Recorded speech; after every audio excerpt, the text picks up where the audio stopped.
Fala galera, aqui é o Gabriel e hoje é dia de mega evento aqui no canal. Saiu a aguardada edição do DCKO que coloca os heróis da Terra principal da DC contra o universo absoluto.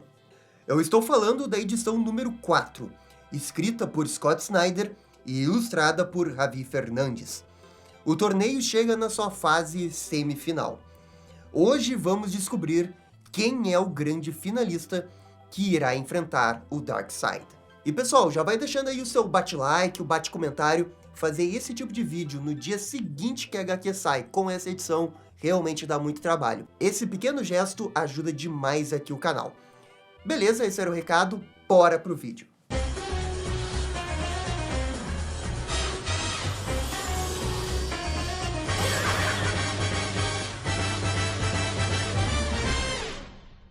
A quarta edição começa com o Coração de Apocalipse falando que os campeões estão prontos para enfrentar o universo absoluto, na qual os nossos heróis acreditam ser impostores. Mas fica a dúvida, se esses impostores vieram do universo criado pelo Darkseid e agora a própria Terra se transformando numa versão de Apocalipse, se eles realmente são impostores. Esse é o Round 4 e a luta começou. O Superman Absoluto grita "Morra!" e dispara uma rajada usando seus braceletes no Superman. Essa é uma energia equivalente à de uma supernova. O Superman da Terra principal fica chocado com essa capa do Superman Absoluto feita de uma espécie de poeira cósmica e se distrai com isso, levando um belo soco. A Diana Prime chega por trás e segura o Superman Absoluto, mas logo na sequência é atacada pela Mulher Maravilha Absoluta, voando esplendorosamente com seu Pegasus. Já o Lex Luthor é o único que não está enfrentando uma versão de si mesmo. O seu adversário é o Batman, que corre em sua direção e simplesmente ignora os tiros que recebe. O Morcego Absoluto acerta em cheio Lex com seu machado. Atrás do carequinha está o Coringa, mas o Batman Absoluto percebe o movimento e apenas aponta para o palhaço do crime, esperando uma reação do vilão. O Coringa, por sua vez, levanta a mão e diz que quer trocar de lado. Darkseid Gladiador fala que isso não é permitido, mas Coringão insiste e até fala que irá desistir do torneio. Sendo assim, Darkseid interfere no torneio e com uma rajada de energia, Coringa recebe um belo de um upgrade no seu visual. Realmente, você pode esperar absolutamente tudo desse Coringa, chegar até a semifinal para desistir da luta. No chão, Superman pergunta ao Gladiador quem são essas pessoas, e a Diana lembra que conversou com a Grande Barda, e perguntou qual que era o grande ponto fraco do Coração de Apocalipse. E a mesma tinha dito que o coração corrompe as coisas. Lex debochadamente sugere que eles deveriam apelar para o papinho, para trazer de volta esses heróis à sua plenitude. Darkseid Gladiador fala que eles não têm um lado gentil. Eles nasceram desse jeito e estão cumprindo o seu destino. A Mulher Maravilha também quer saber do Gladiador. E acontece que ninguém dali sabia que o Gladiador era o Darkseid. E o vilão finalmente revela aos heróis sua verdadeira identidade. Sem precisar mais se esconder, Darkseid pede para os cavaleiros matarem todo mundo. Mulher Maravilha Absoluto ordena que seu Pegasus ataque Diana. A nossa Amazona responde usando seu laço, e até faz uma piadinha aqui, pois finalmente poderá laçar um cavalo de verdade. Ok, tecnicamente um Pegasus não é um cavalo, mas vamos deixar essa passar. Diana sente pelo laço que não há nada nessa Mulher Maravilha além da presença de Darkseid. A Amazona Absoluto também tem um laço, mas que requer sacrifícios. Ela usa sua magia para se transformar num dragão gigante com várias cabeças. E a Diana Absoluto ainda faz uma piadinha sobre o laço dela ser melhor, que esse laço faz muito mais do que só fazer as pessoas falarem a verdade. Enquanto isso, Superman se prepara para um ataque direto. O Clark analisa cada molécula do Absoluto. E realmente, cada átomo exala a presença do Darkseid. Os dois Supermen se colidem, criando um impacto de 52 megatons. Eles estão em igualdade, mas Superman Absoluto pergunta se é isso tudo que ele tem a oferecer. Do outro lado da arena, Lex está levando uma surra do Coringa, e ele rouba a Kryptonita que estava no traje do Luthor, e depois a entrega para o Batman Absoluto. Enquanto o nosso Superman está distraído, o Batman substitui as suas orelhas do traje pelos pedaços de Kryptonita e corre em direção ao Superman, o empalando com as Kryptonitas. E a HQ aproveita esse momento para fazer um flashback daquela noite dos jogos. A peça do Superman é derrubada do tabuleiro pelo Bruce. Clark fala que o Bruce está roubando a noite toda. Acontece que sempre que ele precisa de um 4 ou 2, acaba conseguindo. E é nisso que o Bruce pergunta se eles realmente querem saber a verdade.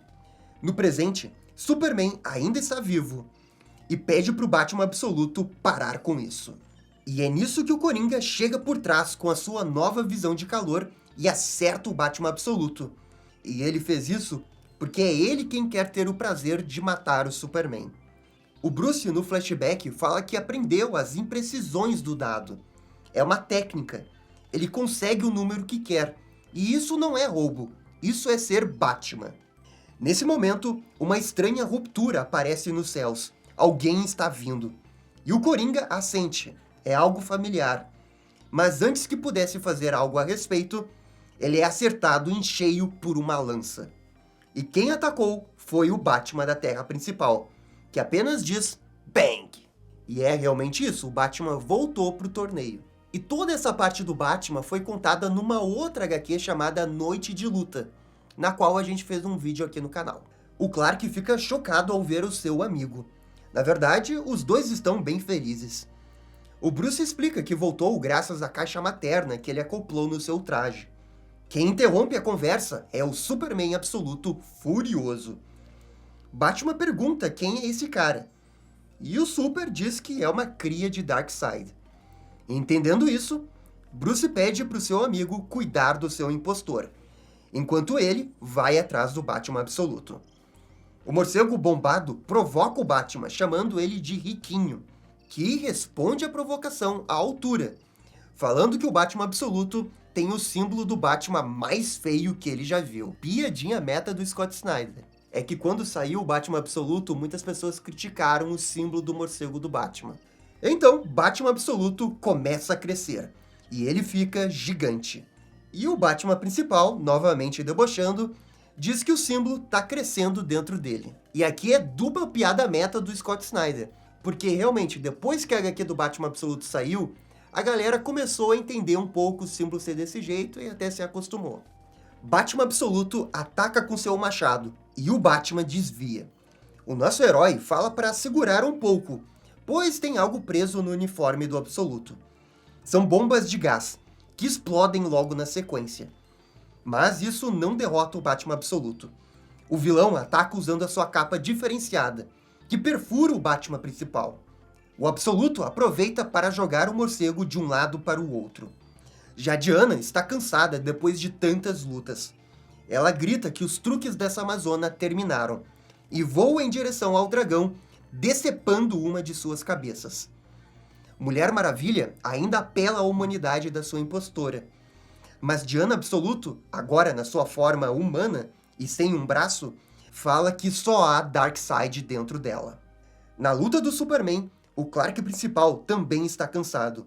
Esses impostores são mais jovens e aguentam mais porrada do que ele esperava.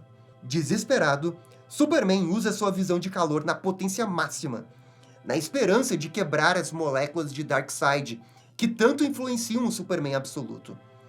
E infelizmente a tática não funciona. Mas a visão de calor modifica a estrutura da capa, prendendo o Superman Absoluto numa espécie de casulo. E o Darkseid grita para os seus servos lutarem melhor. É nessa fração de segundo que o Clark libera toda a sua raiva e ataca Darkseid. E o seu soco é tão forte que o coração de Apocalipse fala que seria capaz de destruir até o mundo inteiro. Darkseid voa para longe, e a concentração do Deus Tirano é desfeita. Isso permite que o Batman, Superman e Diana Absoluto retornem ao seu estado normal. O Superman fala que o Darkseid não tem mais o controle de ninguém. Clark liberta Superman Absoluto, e todos se reúnem. E é nisso que o Lex comenta que isso foi fácil demais. A verdade é que Darkseid não libertou ninguém contra sua vontade. Ele deixou os absolutos irem. Por quê? Porque ele não precisa mais deles. A HQ então mostra Gladiador Dourado caído no chão, e da sua boca, o próprio Darkseid se liberta, maior do que nunca, e cumprimenta os campeões nessa belíssima ilustração. E essa página dupla realmente ficou muito boa. Os heróis olham uns para os outros. Eles sabem que estão no final, sabem que esse é o round final. Clark se lembra da noite de jogos, e quando estava prestes a ganhar, e só faltava rolar os dados. Todos os heróis atacam Darkseid, e fazem isso ao mesmo tempo. Só que assim como na noite de jogos, o turno é interrompido antes do jogo terminar. O céu fica vermelho, e todos somem. Um a um, Darkseid derrota os heróis. Sejam do universo principal ou do universo absoluto. Diana e Bruce caem. O Superman ainda está vivo, sobrevivendo entre as rajadas de Darkseid. Ele consegue tancar um golpe direto. E não sabe se é por causa da energia ômega das luvas ou da energia solar que absorveu. Ele apenas segue em pé. Superman grita se é tudo isso que Darkseid tem, e o Tirano de Apocalipse realmente está impressionado. E além do Superman, Lex Luthor ainda está vivo. Ele se protegeu atrás do herói. Na noite dos jogos, o Superman se distraiu quando o Darkseid apareceu. E agora, novamente, ele tá tão focado no Darkseid que não percebeu as reais intenções do Luthor, que diz que Darkseid está esperando por um vencedor. E então, Luthor acerta Superman com uma rajada de energia. E o Azulão é derrotado. E assim, é encerrado o torneio. O Coração de Apocalipse fala que há um novo Rei Ômega, Lex Luthor. O torneio foi encerrado, mas não é para ninguém ir embora, diz o Coração. E porque há uma outra parte dessa história que precisa ser contada. E isso nos leva para um flashback que aconteceu antes do torneio. É um flashback que acontece no futuro da Legião de Super-Heróis Absoluta. Vemos Saturnia caminhando em direção ao Darkseid. O Rei Ômega a chamou, já que ela é a única que pode escutar suas mensagens. Darkseid aparece nessa forma quase etérea, dizendo que Saturnia lhe serviu muito bem. Ele sente que seus inimigos estão tentando desfazer o seu glorioso trabalho. E por isso, está na hora dela entender o que está por vir. Antes dele criar esse mundo, Darkseid era apenas mais um novo deus no quarto mundo. Mas ele queria mais. Ele matou, roubou, sacrificou tudo o que tinha. Matar os seres celestiais lhe deu a energia ômega necessária para criar o universo absoluto. Mas nesse passado do universo absoluto, que é o nosso presente das HQs, os heróis resistem à sua influência, e o futuro é incerto. Saturnia pergunta se é para matá-los, e Darkseid fala que não. É para ela ir ao futuro breve de cada um desses heróis, pois eles estarão fracos, e ela poderá trazê-los até ele. Imra diz que não é tão fácil romper as linhas do tempo desse universo. E Darkseid a interrompe, falando que esse mundo é muito mais do que um lugar ou um tempo. Esse mundo é uma arma que ele vai usar quando necessário. E é nisso que vemos que em algum momento do futuro, cada herói da Trindade Absoluto é capturado pela Legião. Finalmente, eles são levados até Darkseid. O vilão sente que no presente, os heróis da Terra principal estão realizando planos para um deles virar o novo Rei Ômega. Ele permite que eles continuem com esse planinho. Os seus esforços serão inúteis, diz Darkseid. Como forma de recompensar Saturnia, ele oferece um presente. Para tanto, ela precisa mergulhar fundo na mente de Darkseid. E lembrando que a Saturnia tem esse poder aí de ler mentes. Num primeiro momento, ela se recusa. Não quer ousar entrar na mente de seu grande mestre. Mas Darkseid ordena. E assim, ela faz. E o que ela vê não pode ser descrito em palavras. Naquele momento, ela finalmente entende a frase Darkseid é. Imagine não só escutar as palavras, mas entendê-las profundamente. Ela viu que o Darkseid é o final, e que o final sempre vence. Não vai restar nada. Mas, num breve momento, ela sentiu algo diferente. Uma luz que brilha. Um tipo de diferente de criação. E a HQ, nesse último painel, mostra o Apocalipse Time Trapper. E é aqui que termina essa edição. E toda essa parte do Apocalipse, eles vinham criando o build-up no tie-in da HQ do Superman. Vale a pena ficar de olho na próxima edição da HQ do Superman, que deve ser bem importante. Agora, quanto a essa edição, é o massa velho do Scott Snyder. Pra mim não faz o menor sentido o Coringa mudar de lado. Porque do lado dos heróis, ele poderia enfrentar o Batman Absoluto, ele poderia tentar matar o Batman Absoluto. Que é o que eu acho que o Coringa iria querer fazer numa situação dessa, sabe? Mas não, ele quis mudar de lado porque ele ficou com medo do Batman Absoluto, então ele ficou do lado do Batman. Isso pra mim não fez muito sentido. Agora, as ilustrações estão bem legais, as lutas foram maneiras. Não é lá uma super, hiper, mega história também, é mais pelo massa velho, é pelo torneio. Eu acho que até o momento a HQ tá entregando isso, sabe? Mas também essa daqui é só minha opinião. Galera, por favor, comentem aqui embaixo o que vocês acharam dessa quarta edição. E no mais, muito obrigado por assistir o vídeo até o final. Eu fico por aqui e vocês estão ligados, dale DC. E esse foi o vídeo da saga DC KO número 4. E aí, gostaram? Não gostaram? Deixem suas opiniões nos comentários. E se curtiram o vídeo, deixe aquele joinha e inscreva-se no canal para ficar sabendo absolutamente tudo sobre Batman. Obrigado, gente, e até a próxima. Tchau, tchau.